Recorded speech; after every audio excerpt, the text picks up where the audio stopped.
Hey everybody, how's it going? I'm Andy Sterkowitz. I'm a self-taught software developer, and in this video, what I want to share with you are my 5 favorite non-programming related books for aspiring programmers.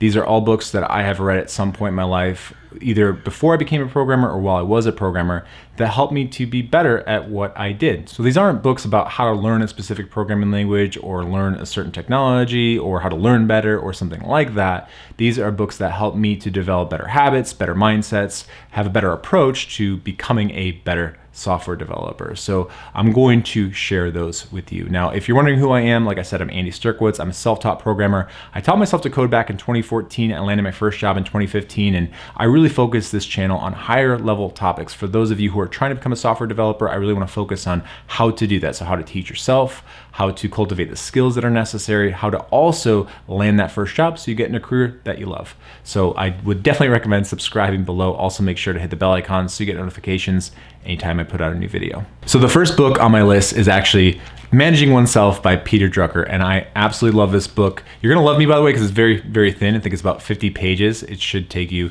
one sitting to read. And the reason I love this book is because he talks a lot about how the challenge today is managing yourself, right? So we're in the knowledge worker economy, or most of us are in the knowledge worker economy, or if you're gonna be a programmer, that's a knowledge worker. And so you have to build the skill of managing yourself, because for millennia, ever since we started working, it's been pretty much easy to have someone else manage you, right? Like if you worked in a factory and an assembly line, maybe you picked crops in a field or something like that, it's pretty easy to manage them. You just tell them what to do and then you just make sure that they do it. But now that we are going to be programmers, or you are a programmer, you will find that you have to figure out how to manage yourself. So you have to step outside yourself and you have to objectively figure out what your best strengths are, how you learn best, and what you should do with your career. Because in programming and software development, things are moving extremely fast all the time. If you're not staying caught up with things, you're falling behind. If you're not figuring out a career path for yourself, you could fall behind.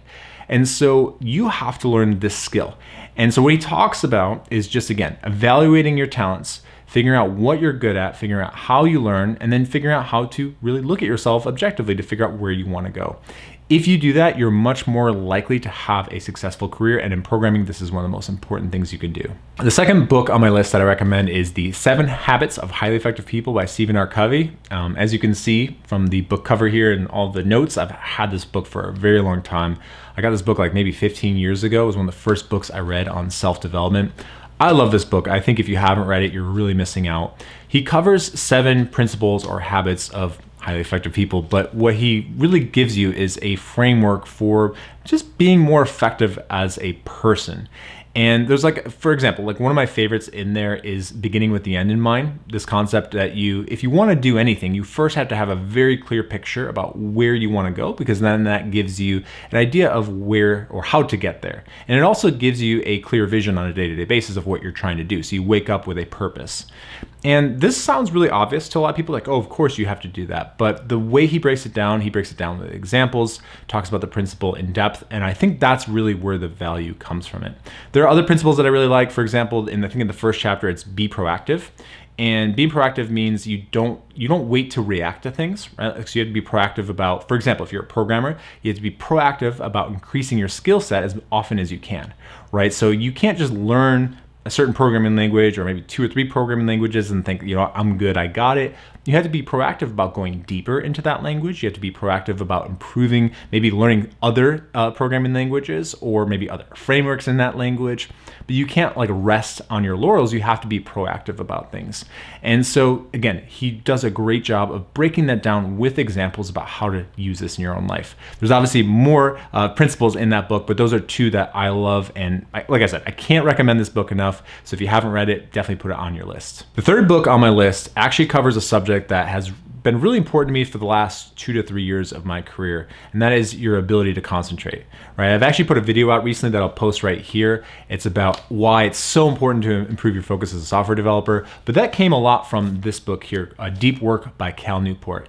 In this book, he covers how we live in a connected age, right? Like we have smartphones and computers and all that sort of stuff. We have endless entertainment at our fingertips, and that causes us as a society, as a civilization, whatever you want to call it, it causes us to lose the ability to focus because we can escape boredom all the time. But he also makes a case that for those of us who can cultivate the ability to focus and concentrate for long periods of time, will reap the rewards that come with that, because the people who can sit and just think about things and tinker with things and be creative are the ones who are going to be the best in their field, because they can go very deep.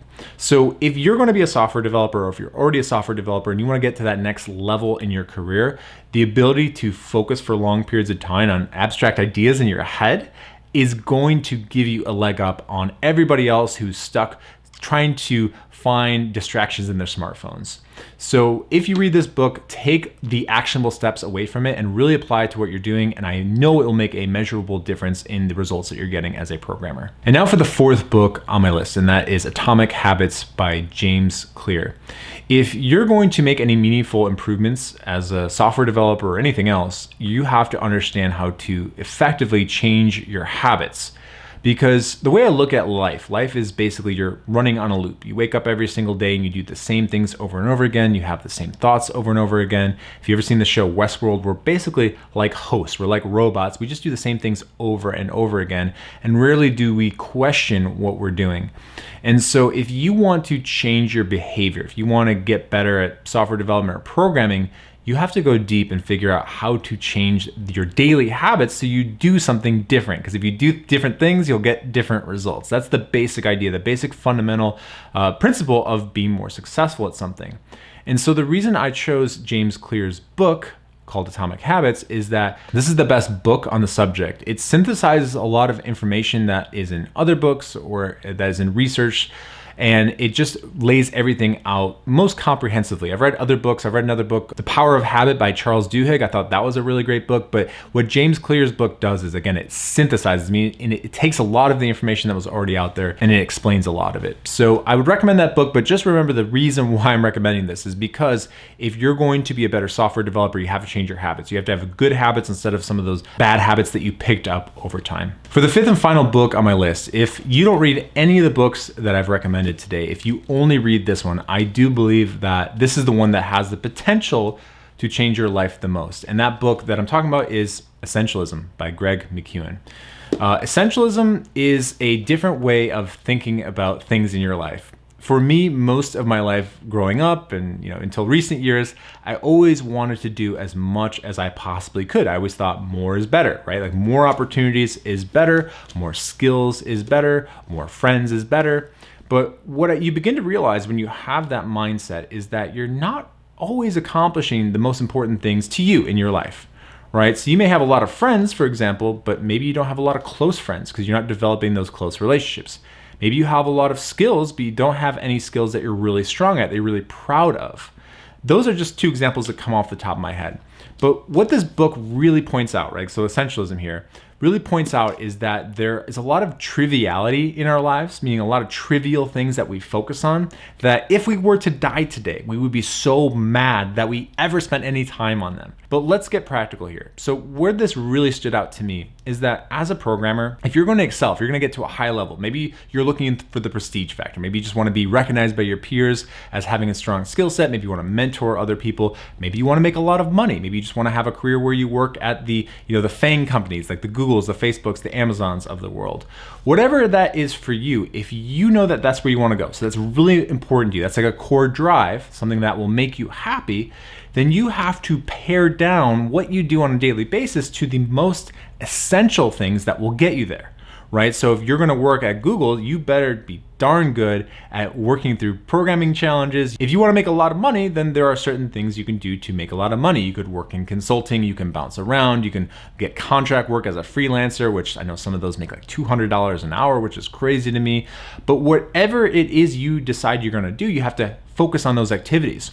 What I've seen in myself and in others, they make mistake of trying to do as much as they possibly can. So they want to work at Google, but they join like organizations, they join like meetup.com organizations, they try to help out there, they're learning 12 programming languages, and they think by learning more that that's going to give them a better opportunity, when the truth is there are a few high leverage activities that you can do to make yourself become that type of software developer who can get hired at Google, but you have to focus on it. The key takeaway from this book is that you fill your life with a lot of trivial activities that don't really contribute to you getting to where you want to go. And if you can pare things down, like be ruthless about what you focus on, things that are in your life, it's easier to improve at what you want to improve. So highly recommend the book. If that's all you read, I think you will get a ton out of it. So those are the 5 non-programming books that I recommend for aspiring programmers. If you're interested in buying those books, I will leave a link in the description below. Keep in mind those are affiliate links, so I do make a little bit of money from you buying those books.